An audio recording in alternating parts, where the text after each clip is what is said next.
It's what we will be. It's what we will be. I'm ignoring all side comments for now. All right? What we will be. So we talked about what we were before Christ. We were sinners and rebels against God. When we came to Jesus and got saved, we talked about what we are. That God no longer views us as a sinner. He views us as a saint. Not a rebel, but a royal. And that God He's forgiven our sin, cleaned us up, changed our hearts, and now He's given us an assignment to be His royal ambassadors to the rest of the world. To bring His kingdom to every end of the earth, but He promises that He'll be there with us. What we will be is talking about when we die one day, and guess what? You're going to die. Shocker, I know. Sometimes we forget about it though. We act like we're going to live forever, which, if you're saved, technically. But you are going to physically die, but when you die, what comes next? A lot of young Christians, when you think about, okay, I get dead one day, then that means if I'm saved, I go to heaven. But a lot of people don't even really know what heaven is, other than it's like a good place, right? Where it's like clouds, we're like floating in the clouds. And then like angels are just singing, and maybe I'm an angel and I have wings and I fly. And most people don't really have a good, solid idea of what heaven is. It's very vague, like it's something in the sky, clouds, angels, maybe like a golden sunset all the time or something like that. But what I want to talk about here tonight, there's a lot of things that we could talk about heaven that have nothing to do with the lesson tonight. So I don't want to get stuck on that. What I want to talk about is what we will be when we get to go into eternity. How will you be different, specifically? What will be different? What will you experience yourself? Okay? And I'm going to talk about 3 of those things, what we will be, 3 things that we will be in the future. Okay? That's the subject for tonight. The first thing is we will be judged. You're like, wait, hold on a second, Tyler. You're juking me. You're tricking me. Hold on. If we're saved, I thought we don't get judged. I thought only unsaved people get judged and go to hell. So Tyler, hold on, you're confusing me. What do you mean we're going to be judged? Y'all feeling that at all? In what way do you think that Christians would be judged if our sins already been forgiven? It's that this word judged can either be a good or a bad thing. See, some of y'all don't know this. Some of y'all in our culture, judged always means something bad. It means you're being punished. It means you're being shamed. It means you're being gotten onto.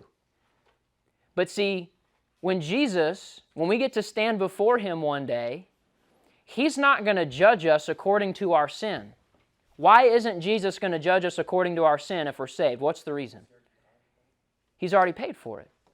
So this coming judgment in the future has nothing to do with your sin. It has nothing to do with your sin. That's already been paid for by Jesus. Jesus dealt with that.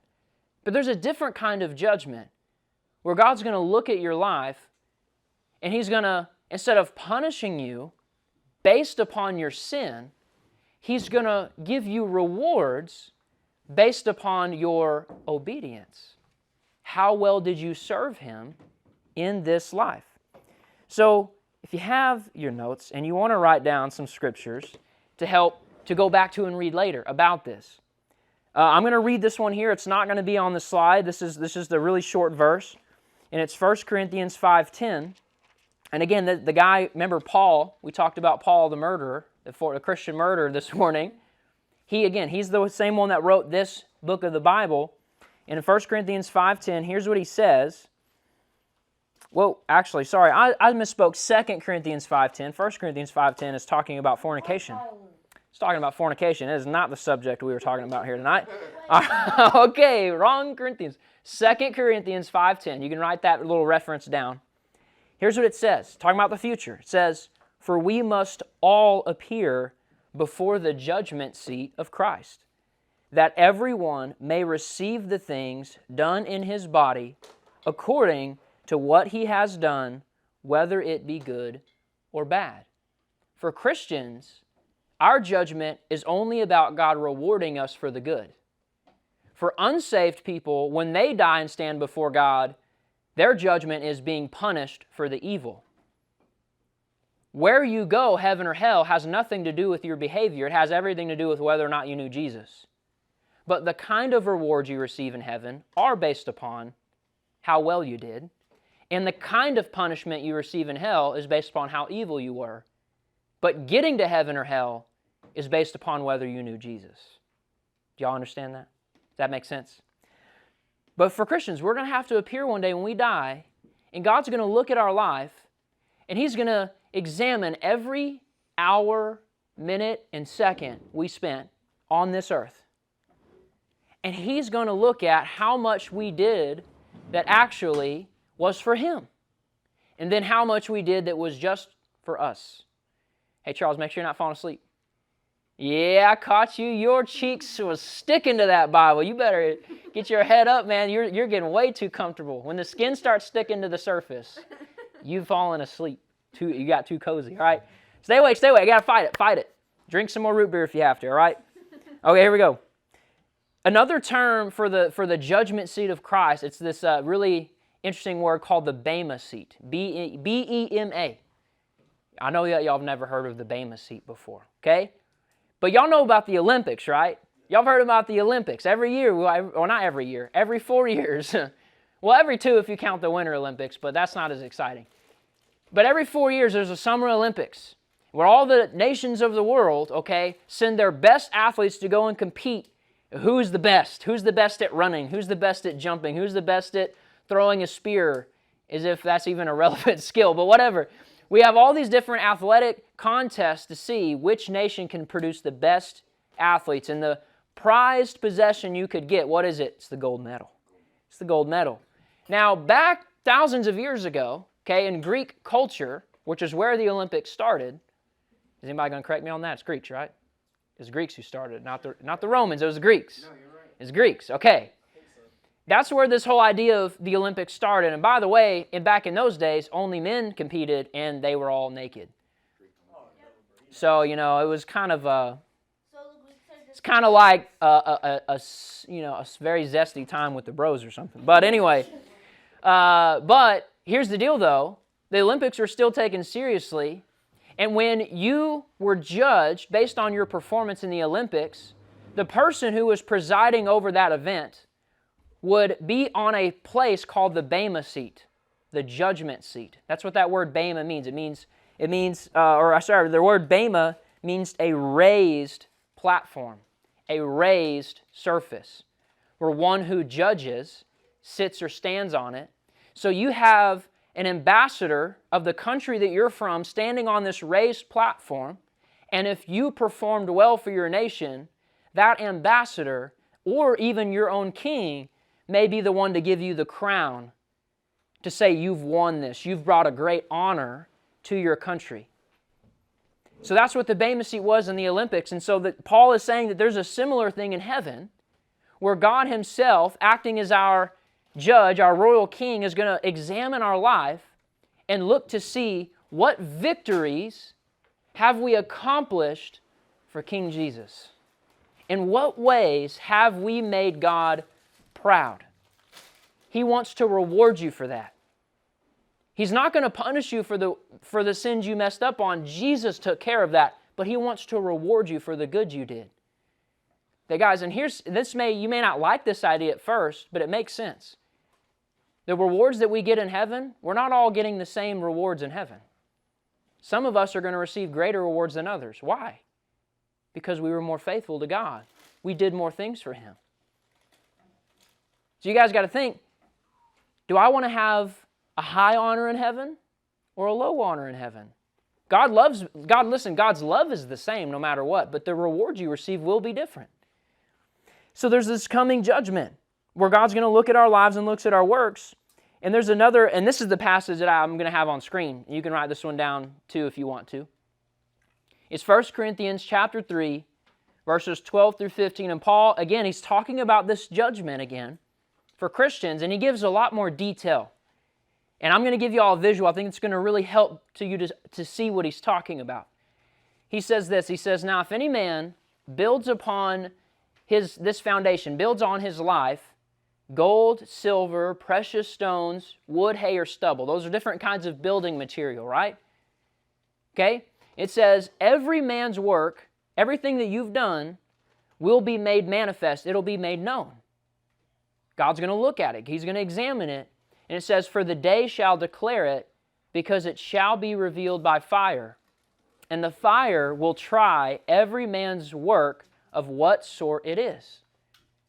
Was your work able to stand the fire? Was it able to stand the flames of life? And it says, and if any man's work abide, or it means it stays, which he has built thereupon, he will receive a reward.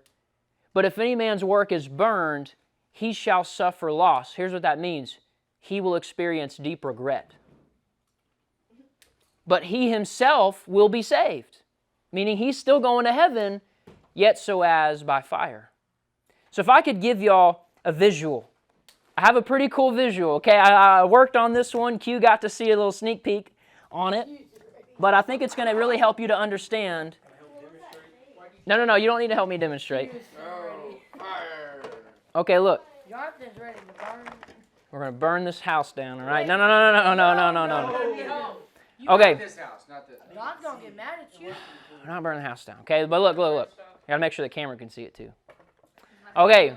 No, you're good. I moved it. Okay, so if I can again help you, let me set the picture for you. Y'all pay attention, please. Let me set the picture for you. You're in heaven, and God's looking at your life. And in this passage right here, if you're trying to make it, how does this apply to me? Gold, silver, and precious stones, these are things that can withstand fire and not be burnt up and destroyed completely. In fact, these are things that when they go through fire, actually the impurities are removed. I don't know if y'all know that. Unlike, even if you played Minecraft, okay, when you find a block that has gold in it, you have to mine it with the right tools, and then you can extract the gold. In real life, you don't just come across a solid chunk of gold. You don't just come across a gold brick somewhere in nature, all right? That has to be refined through fire and their impurities removed. So gold, silver, and precious stones are like things you did for God. Think about it like if you've ever invited a friend to church. That's a precious stone. That's a good work you did for God.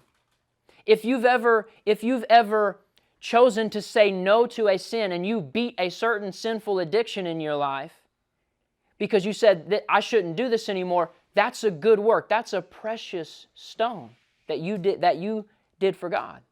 If you ever had to give up a relationship or a friendship because that person was dragging you into sin and you realize that them being around was hurting you spiritually, I have to let them go so I can follow Christ, making that sacrifice, that's a good work.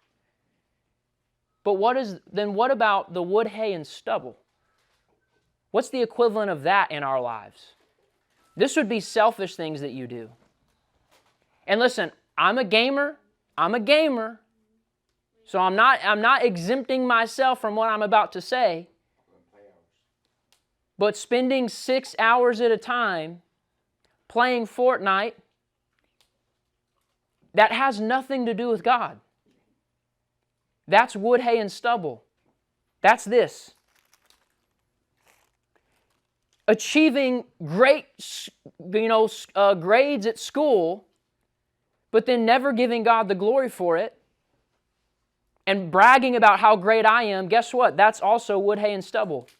That's an accomplishment that I've made all about me. It's these selfish things that I've done for myself in my life. It's all the time that I've wasted on me, myself, and I. All these accomplishments that I've ever made that have nothing to do with God at all, that's wood, hay, and stubble. I need y'all focus. Look up here. Look up here.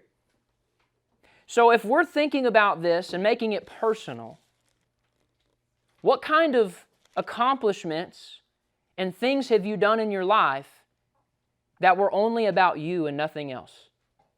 Right? If we were to really sit here and list it out, somebody give me a selfish achievement that has nothing to do with God that would not matter in heaven. Give me an example. My GED. Your GED? I made that nothing about God. Okay, hold on. One at a time. He said, my GED because I didn't make that about God at all. Okay. Right. Nothing to do with God. That GED, Don't burn me. What are you doing? listen, it's going to be burned up. When you stand before God, that accomplishment, listen, it means nothing in heaven. That was just for you. Okay, Q said becoming a billionaire. Now let me put a clarification on that. A person can become a billionaire and use that money for good reasons. But the vast majority of billionaires don't give glory to God for their wealth. They're prideful people. They brag about their money. And so for them, being a billionaire, yeah, that's going to be burned up in heaven too. Had nothing to do with God. God doesn't care about it. He's not impressed by it. That was a selfish act. That's the equivalent of wood, hay, and stubble to Him. And if we just keep on going down and really thinking about our lives right now, everybody in here should be thinking, what's my wood, hay, and stubble? Shh. What are things, how much time have I spent on me, myself, and I in my life versus how much of my life have I given to God? Guys, listen, this isn't about, hey, achieving things in this life, okay, is pointless. Don't go out there and make good grades. Don't go out there and be successful. No. You can do those things. My point is, are you doing it for God, though? There are athletes who are famous and they have million upon $1 million contracts. And when they get in front of the TV screen, they don't talk about Jesus. They talk about me and all the work I put in my team. It's me, myself, and I, and they're going there getting drunk. That's wood, hay, and stubble. That's a wasted achievement. And if you think about your life for a moment, when you stand before God, God's going to place everything you've ever done, every hour, minute, and second you spend in your life, and you're going to have a pile significantly bigger than this, and He's going to set a match to it.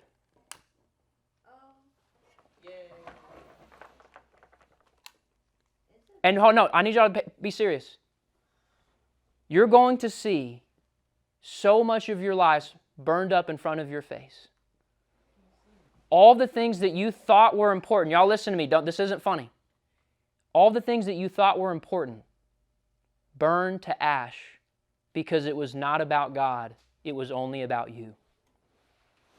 Relationships, achievements, time, all these things that you gave to yourself. But here's what we're wanting to have left over. At the end of our life, these little stones. Hey, you know what?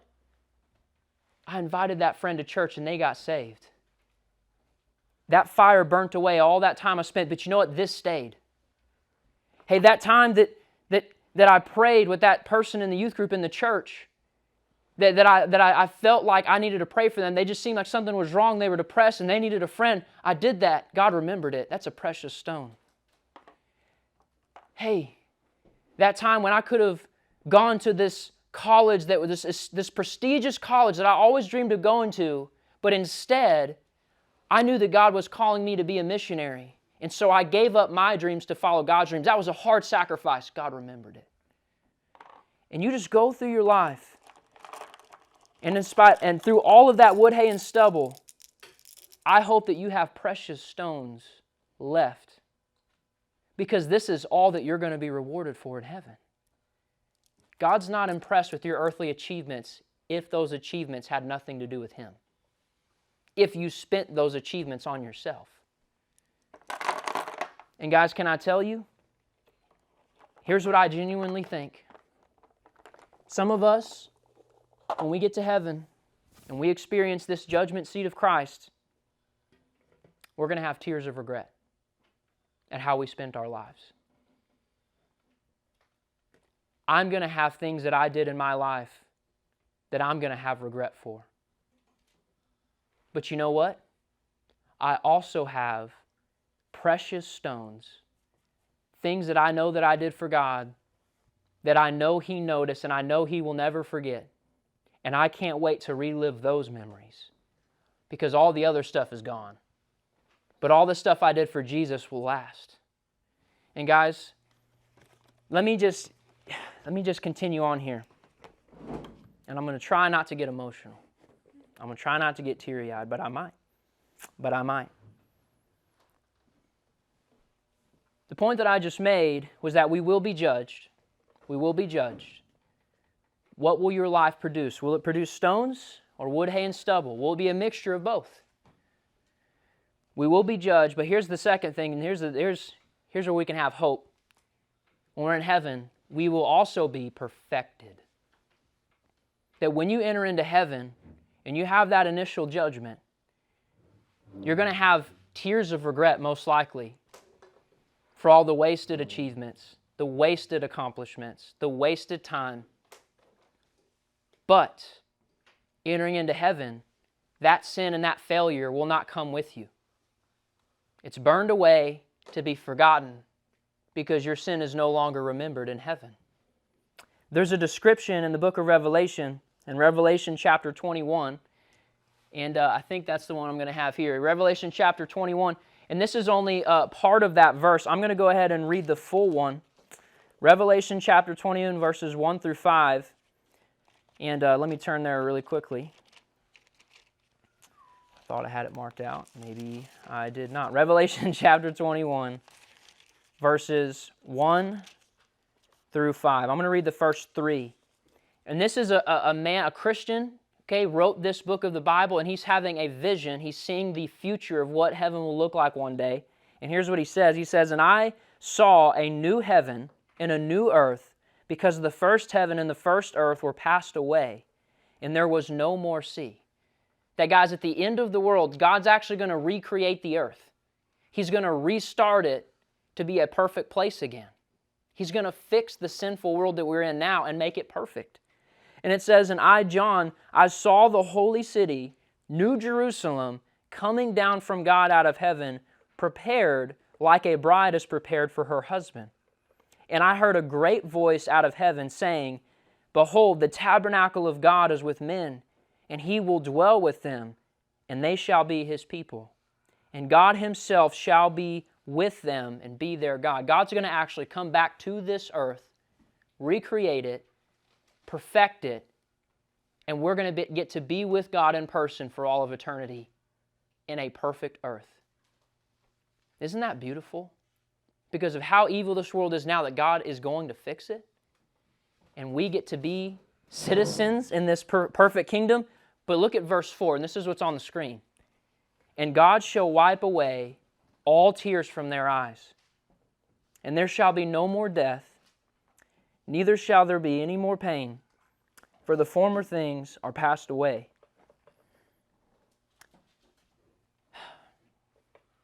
The tears that God's going to have to wipe away are going to be those very tears of regret for everything that you did for yourself. Guys, I try my best as y'all's youth pastor to encourage you and pray for you and teach you the right way. But I cannot make y'all do what is right in life. I can't make you live your life for God. And there are so many times where I've had to talk with, I'm not saying anybody in here personal, okay? Don't make it personal if it's not personal. Where I've had to talk with youth about them making these horrible decisions like, what are you doing? You know that's not what you're supposed to do. What are you doing? You know that's not that's not God's best. That's not what God would want. You're going to hurt yourself. You're going to ruin your testimony. And they go off and do it anyway. And my heart is broken when you decide to do things your way instead of God's way. Not because I'm personally mad at you, but because I know that you're going to regret that one day. You're going to have these tears of regret. But God Himself, standing there, as those moments of sin and failure are burned away, He's going to have to look up to you and say, "Son, daughter," He's going to wipe those tears away and say, "It's over now. Yes, you may not have as many precious stones left as somebody else, but that's no longer important. We're going to be in a perfect place for all of eternity." I don't want y'all to have tears of regret. I don't want y'all to live a life that you will be embarrassed by when you have to answer to God for it. That's why I do what I do as a youth pastor. I want to help y'all avoid the mistakes that I made at y'all's age. And I'm going to do my best to do that, but listen, you don't live your life to impress me. You don't live your life to impress Shay. You don't come to church or live your life to impress Jonathan. Guys, if you're doing it for me or Shay, you're doing it for the wrong person. I'm not going to judge you. Your life and what you do in it should be done to impress and make God proud. He's the one who's going to give you rewards, not me. I'm not going to judge you. God is. Make your life about Him. So when you go into heaven, He's going to wipe the tears away, and there's not going to be any more suffering, pain, or death. Zero sin. Imagine what this world would be like without any sin. Just the good. Just the good, just the holy, no sin.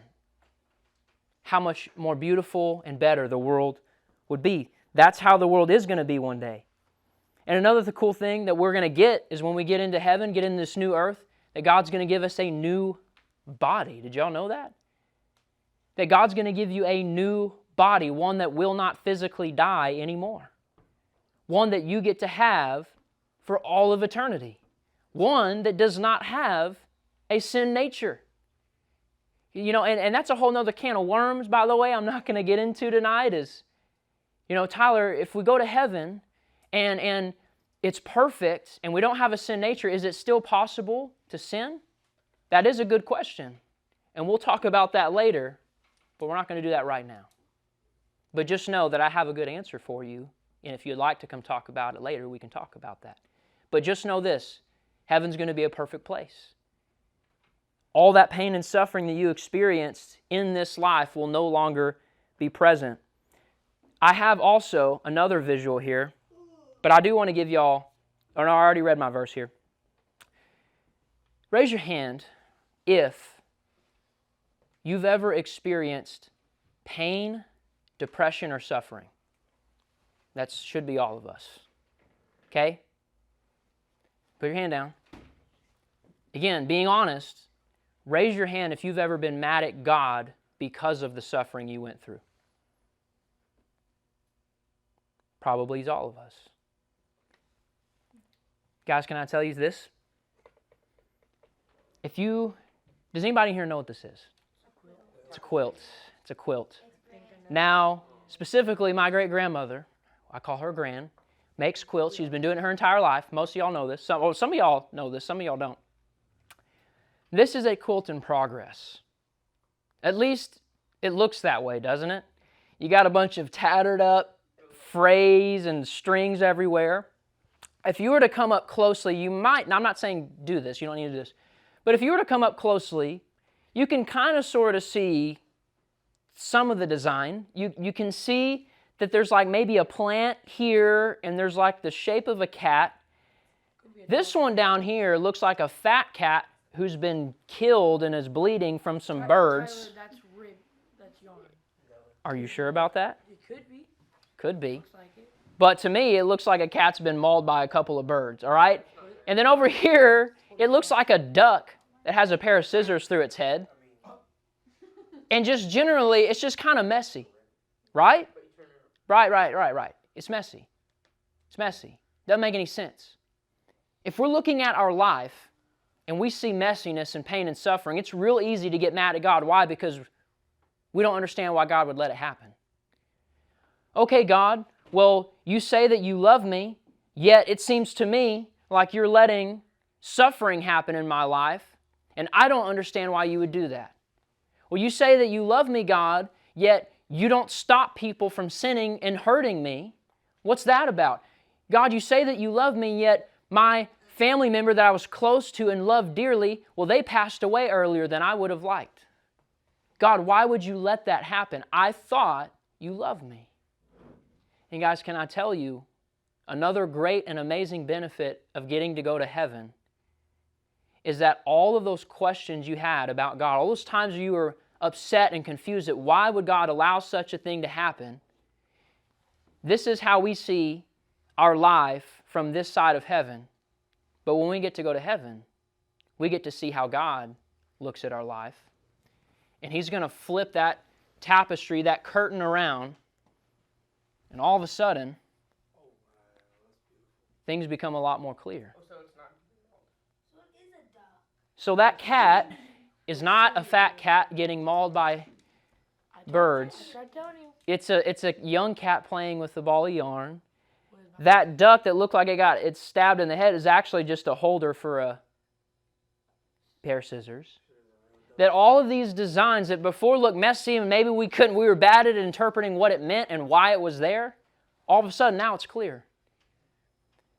Guys, there's so much that God is doing behind the scenes, in spite of this hard stuff that you've gone through, that God is working out things behind the scenes of your life to create the best possible outcome in ways that you could have never predicted. Guys, when I went through years ago my struggle and my battle with depression, I was so frustrated with God because I'm like, God, why can't I just get past this? If you love me and I'm supposed to have a relationship with you, why can't I get past this just valley, this dip? I feel like I'm just in a pit that I can't get out of. I don't want to feel this way anymore, and if I'm going to feel this way, I would rather not be alive. But guys, having struggled with that battle for almost 2 years in my life, in the middle of the battle, I was frustrated and upset because I couldn't understand how this was there to help me. But I can tell you this, 10 years past it, looking back, I now see, had I not gone through that, I would not be able to be the youth pastor and the leader that I am today. There's so many of y'all that I have talked to personally to help you with and comfort you in your own struggles with depression and feeling like God isn't there. I couldn't do that if I had never experienced that myself. And guys, and there's so much more that when I get to heaven, I'm going to see even more ways in which me having gone through that, God is working it out for good in the end. That even though I'm frustrated by the way it looks from my perspective, that God has a plan to take the ugliest parts of this life and make them into something beautiful. That's another beautiful thing about getting going to heaven. Not only are you going to have your own personal tears of regret wiped away, but you're also going to have the tears of frustration and questioning God. Those are going to be wiped away too. Because you're going to see how God was there with you and helping you the entire time. And guys, and if you're still not convinced, let me just leave you with this thought on that subject. All but one, if I'm correct, I believe so, all but one of the 12 disciples were brutally killed for their faith.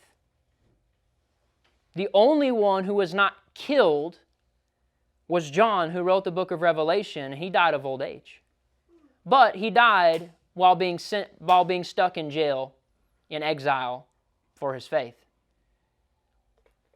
Do you think that any of the 12 disciples, by the way, one of them, Simon the Zealot, was sawed in half? You think about a brutal death. I don't know how that gets more brutal. Peter, we all know Peter. Peter, who always is, jumping to Jesus' defense, and he's the one that tried to keep Jesus from being arrested and crucified. When he was arrested, they were going to have him crucified, and he said, "No, you better crucify me upside down because I'm not worthy to die like my Savior did." Do you think any of those disciples, when in heaven right now, do you think they're mad at God because they died for their faith? No. Guys, can I tell you that those disciples dying for their faith and suffering through that actually is the very thing that made their killers turn to Jesus. Paul, who killed Christians, seeing that Christians were willing to go through that suffering when it didn't make any sense, that's one of the things that led him to want to be a Christian.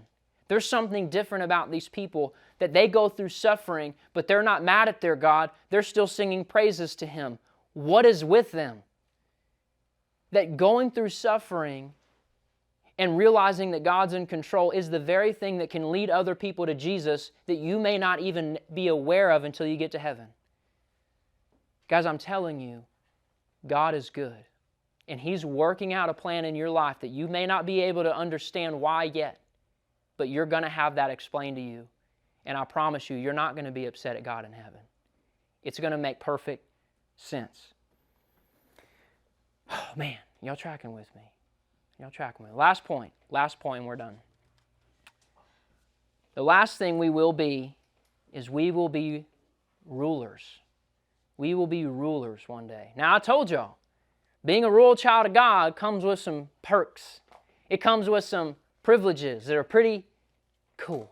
All right, pretty cool. That's some interesting stuff. So we will be judged, we will be perfected. Those are wonderful, beautiful things. But just like on earth, we are royal ambassadors for God. We're supposed to be bringing His kingdom to all the earth. We're also going to get to do things on behalf of God in the new earth. Did y'all know that? Because I don't think y'all did. But I'm going to tell you. I'm going to tell you about it. That when Jesus comes to create a new earth, He's going to be physically present on earth as its king. And there is going to be kingdoms and cities and nations and places where people live, us, and that depending upon the rewards you received for how well you did in this life, God's going to make you a ruler over certain areas in the next one. You're not going to be God, okay? Nobody's going to become God. There's only one God, all right? There's some weirdos out there who are like, when you go to heaven, you're going to become God. And you're like, no. Okay, you're still underneath God. You're not God. You're still His child. But He is going to give you responsibilities in heaven to rule and reign over things. There's a really crazy sounding passage in the Bible, and I want to pull it up on here on the screen. It's 2 Timothy chapter 2, verses 11 and 12. It's so mysterious. But again, this is the Christian Paul. Oh, wait, hold on. That's not the right verse. Again? No. I copied and pasted the wrong thing. Hold on. I'm sorry. I'm going to turn to it. Oh, so we're tired, huh? Yeah. So if you have your Bible, listen, we're almost done. 2 Timothy chapter 2, verses 11 and 12. That is not right. Did I mean 1 Timothy? Oh my gosh, what am I quoting over here? Tyler, I think he's going to get everyone to write down every single Bible verse. Wait, hold on. Or maybe I'm reading it wrong. I've already corrected one, bro. I've scratched it out twice. Okay, you know what? Just don't. This is not, I don't know why. Okay, this is not the right verse. The verse that we should have, the verse that you should have, you had to take notes. It's 1 Corinthians. Completely different. 1 Corinthians. I'm sure this time. 1 Corinthians chapter 6 and verses 1 through 3. This is the verse. This is it. I looked at it. I know it's it. What? Chapter 6, verses 1 through 3. All right, here goes. Very mysterious, but very cool. Better be right. Here's what he says. He says, this is Paul talking to Christians who are having problems. They're arguing with each other. He says, dare any of you, having an issue against another, do you go to the law before the unjust? Are you going to take your brother and sister in Christ to court over some personal dispute? He says, and not before the saints? Like, hey, are you really about to take your brother and sister of Christ to court instead of going to other people in the church and working it out with them? And he says in verse 2, he says, do you not know that the saints shall judge the world? And if the world shall be judged by you, are you not worthy to judge small matters? Wait, hold on. Do y'all catch that? We're going to be judging in some way. We're going to be present with God when He judges the unsaved people. That's what it says. We're going to judge the lost people with God somehow. I don't know what that all means or how we do it. But somehow we're going to be there with God as He's judging the world. And look at verse 3. It gets even weirder. It says, know you not that we shall even judge angels? What? We, Christians, are going to judge angels? What? Isn't that weird? Like, what is that about? He says we're going to judge angels, so how much more then things of this life? Here's the kind of angels he's talking about, though, just so you don't get confused. The angels in heaven have no need to be judged. They're already serving God and doing what's right. But what happens when an angel rebels against God? What do they become? A fallen angel, a demon. And one day, listen, when God judges the earth and He sends all the unsaved into hell, you guys know also what God's going to do is He's also casting Satan and his demons into hell too. Did y'all know that? And according to the Bible, not according to Tyler's weird conspiracy theory, according to the Bible, we are going to have a role in judging demons and sentencing them right there next to God. The Bible says that, not me. But that's all it says about it. It doesn't give us any other details. But can I tell y'all, isn't that crazy that God considers you so royal and so worthy that He would put you up there next to Him in His throne room as He's sentencing Satan himself? And you have a role to play in that. Do y'all see how highly God views His children? That He wants you to be up there in His throne room, having a part in sending off Satan and his demons to hell. That's cool. That's cool. That we actually will share in that. And then finally, the last thing I want to say is, and we're going to read more about this in the devotional tomorrow morning. Y'all are going to read Revelation chapter 4. It's not a very long chapter. It's pretty short. And no. This is going to be tomorrow morning. And it's going to describe what the throne room of God looks like. And for those who've already figured out the logo, okay, you know that the logo is based off of one of the verses in Revelation chapter 4. This green and rainbow design, okay? So if you haven't read it, you're going to read it tomorrow. But here's what I want to say, though. When we look into and we study more about what the throne room of God looks like, when y'all read that chapter tomorrow, here's what I want you to envision: you being present in it. Not as somebody who's going to be condemned by God, but as somebody who God is going to have next to Him. And I don't know about you, but I think about the fact that how many Christians have ever lived and died? We're talking billions of people. How big is this throne room? Listen, I've been to some really big stadiums. Like recently I went to the American Airlines Stadium to watch a Dallas Stars hockey game. And that sucker was packed. I mean, every seat was taken. It's a big area. But that only holds like what? Maybe 20,000 people? Not even. I don't even think it holds 20,000. Maybe it does. I don't remember the exact number. I know it's not more than 100,000.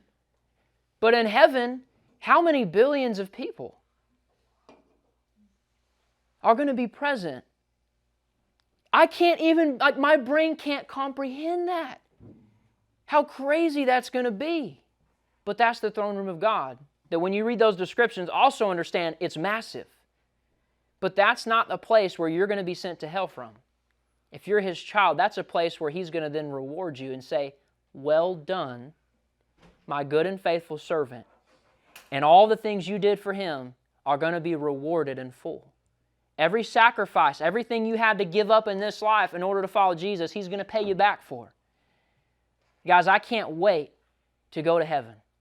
Not only are we going to be rewarded for all the good that we did, God, there's not a single good thing that you do for God that He will not remember. What a beautiful thing. Not only that, but we're going to be perfected. We're no longer going to have any sin, pain, or suffering. God's going to answer all of our questions about why we went through hard things in life. And then finally, we will get to be rulers underneath Jesus. What an incredible future we have waiting for us. But that future is only waiting for you if you are saved. And I know I shared the gospel with y'all on the first night, and most of y'all know it. But I don't ever want to not give anybody an opportunity if you aren't saved. Or, let me say this, if you're not sure about it. You have questions. Do I know for sure? Tyler, I think that I'm saved, but I don't know. Can I tell y'all, let me make it really easy. Y'all see this wedding ring on my finger? It changes colors every day because it's rubber, because I keep losing them. This wedding ring is a symbol of my marriage, right? If I was to lose this wedding ring, do I lose my marriage to Shay? No, we're still married. What made me and Shay, she and May, I was going to say, what made me and Shay married? What was the exact moment we became married? When was it? On our wedding day, when we said our vows. No, when you signed the paper. No. No? No. In the Bible, there is no signing of paper. So I could just In the eyes of God, well, hold on. There's two parts to this. Number one, you say your vow. No, I'm giving an answer. In the eyes of God, a marriage only counts, number one, if you actually say vows to each other. Guys, government is not supposed to be involved in marriage at all. Signing a government contract does not make you married in the eyes of God. You're not married in the eyes of God until you have said Christian vows to your spouse. And in doing that, you have done so in the presence of other Christian witnesses. So you can't go privately sneak off and say, okay, we're going to be married now. Okay, I love you. Yeah, ready? Go, break. No. You're supposed to do it in the presence of other Christian witnesses so they can see and hear that you said the vows so they can hold you accountable to your vows. You don't say something you don't mean. So the moment I said my vows to Shay, publicly said my vows to Shay, is the exact moment that me and Shay were married. If you were to come and ask me, Tyler, do you know that you're married? And I was to go, I think I'm married. I'm pretty sure. I'm like 95% sure that I'm married. You would just about want to take my head off. What a dumb answer. Either I'm married or I'm not. It's pretty clear. Either I said my vows in the eyes of God and in the eyes of other Christians, or I didn't. There's no, I might be saved, I think I'm saved. Guys, you either are saved or you're not. Either you can remember the day you said vows to God and ask for His forgiveness, or you didn't do that. So if you have questions about that, guys, listen, please, don't hold in those questions and those doubts. Come talk to me or Shay or Jonathan and let us help you talk through those uncertainties. Because listen, salvation should be something you know you did. It should be as obvious to you as a marriage. It's spiritual marriage to Christ. You shouldn't be confused about that. And if you are, there's something wrong. Let us help talk you through that so we can answer your questions. But that being said, that's the lesson for tonight. All right? Was it good? Did y'all like it? All right? Okay.